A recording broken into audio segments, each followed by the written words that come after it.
Assalamualaikum warahmatullahi wabarakatuh. Jumpa lagi dengan saya Pak Vicky.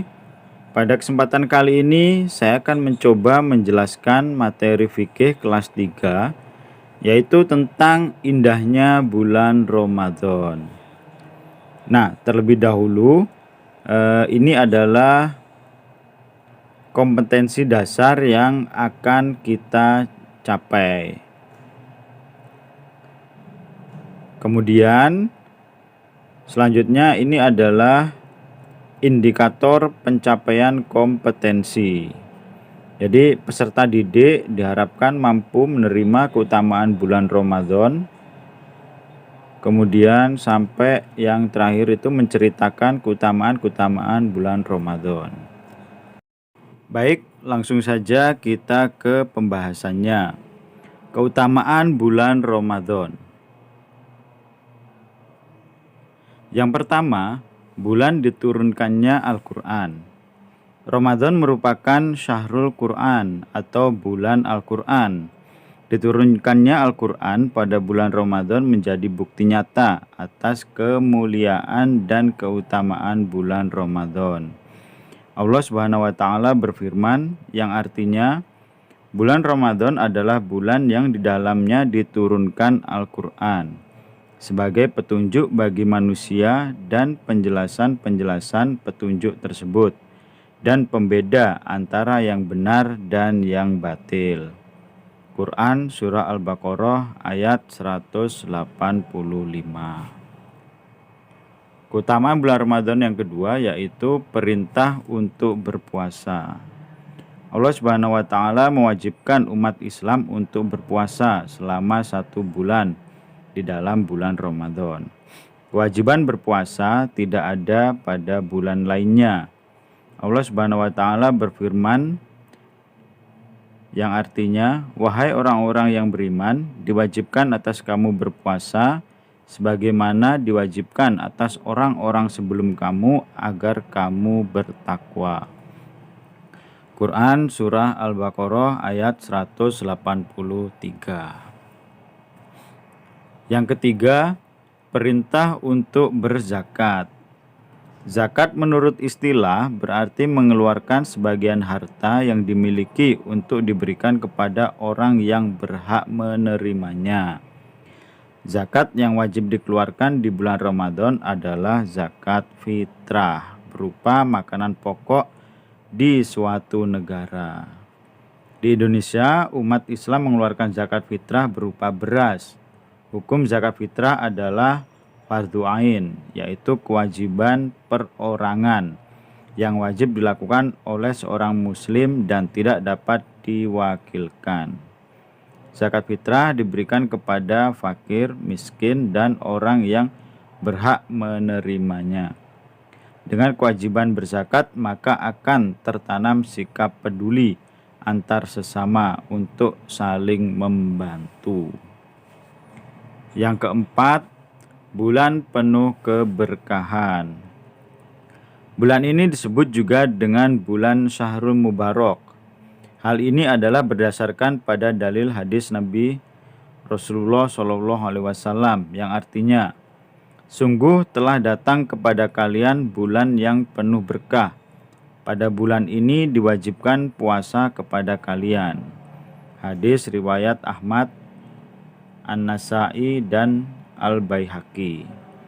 Dan juga bahwa setiap ibadah yang dilakukan di bulan Ramadan, maka Allah akan melipat gandakan pahalanya. Dan di dalam bulan penuh kemuliaan dan keberkahan ini, maka tidak hanya keberkahan di dalam menuai pahala, namun banyak keberkahan lainnya. Keutamaan yang kelima yaitu malam Lailatul Qadar. Kemuliaan bulan Ramadan salah satunya adalah dengan hadirnya malam penuh kemuliaan dan keberkahan di salah satu malam pada malam-malam terakhir dan ganjil di bulan Ramadan, yaitu biasa disebut dengan malam Lailatul Qadar. Pada bulan Ramadan terdapat suatu malam yang lebih baik dari 1000 bulan, yaitu Lailatul Qadar atau malam kemuliaan. Menurut pendapat ulama, pada 10 hari terakhir bulan Ramadan adalah saat hadirnya malam Lailatul Qadar. Malam tersebut hadir di malam ganjil ya teman-teman ya. Yang keenam, bulan pengampunan dosa atau disebut dengan maghfirah. Allah Subhanahu wa taala menyediakan Ramadan sebagai fasilitas penghapusan dosa selama kita menjauhi dosa besar. Hadis Nabi Muhammad SAW yang artinya dari Abu Hurairah radhiyallahu an, Nabi Muhammad SAW bersabda, "Salat 5 waktu, Jumat ke Jumat dan Ramadan ke Ramadan menghapuskan dosa-dosa di antara masa-masa itu selama dosa-dosa besar dijauhi." Nah, dosa-dosa besar ini seperti menyekutukan Allah, jadi itu tidak bisa diampuni ya teman-teman ya. Jadi di sini yang diampuni itu dosa-dosa kecil atau dosa-dosa yang ringan. Yang ketujuh, pintu neraka ditutup.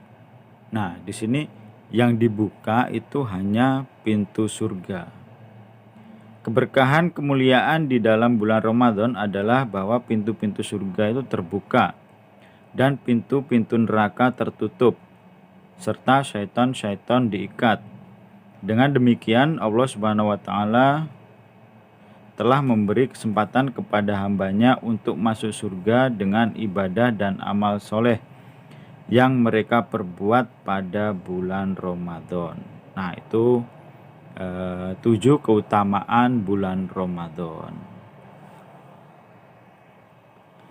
Selanjutnya yang akan kita bahas yaitu amalan di bulan Ramadan. Jadi di bulan Ramadan ini banyak amalan-amalan penting ya teman-teman ya.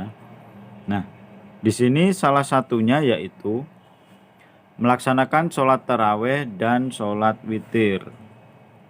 Sholat taraweh hanya dilaksanakan pada malam bulan Ramadan. Sayang sekali jika kita melewatkan begitu saja, supaya berkah Ramadan sebanyak-banyaknya kita dapatkan. Maka sholat taraweh sebaiknya kita laksanakan setiap hari. Nah, jadi sholat taraweh ini nggak ada ya teman-teman ya, di bulan-bulan lainnya itu nggak ada. Jadi hanya ada di bulan Ramadan. Jadi sungguh disayangkan kalau kita melewatkannya. Yang kedua, mengakhirkan sahur dan menyegerakan berbuka. Dalam sebuah hadis dijelaskan bahwa Abu Dzar berkata bahwa Rasulullah SAW pernah bersabda yang artinya, umatku senantiasa dalam keadaan baik selama mereka menyegerakan berbuka dan mengakhirkan sahur. Hadis ini menyebutkan bahwa salah satu amalan yang disunahkan adalah mengakhirkan makan di waktu sahur sebelum masuknya waktu menuju terbitnya fajar atau sholat subuh.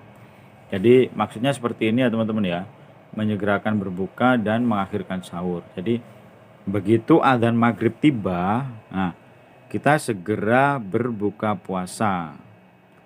Nah, di sini berbuka puasa ada aturannya teman-teman ya. Kita disunahkan menggunakan berbuka menggunakan kurma atau yang manis-manis. Jadi setelah kita berbuka, misal kita makan kurma ya teman-teman ya, atau yang manis-manis. Nah, setelah itu kita sholat maghrib terlebih dahulu, baru setelah sholat maghrib makan nasi atau yang lain. Kemudian mengakhirkan sahur ini seperti ini ya teman-teman ya. Semisal imsaknya ini jam 3, misal ini ya teman-teman ya, beda tempat beda waktu imsak ya teman-teman ya. Jadi semisal waktu imsak ini jam 3, nah kita sahurnya jam 2, boleh apa enggak? Boleh, tetap boleh. Nah, cara mengakhirkan sahurnya seperti ini. Misal kita makannya itu jam 2, nanti begitu mendekati imsak kita tinggal minum. Nah, itu sudah termasuk mengakhirkan sahur. Jadi seperti itu. Yang ketiga, Berdoa ketika berbuka puasa.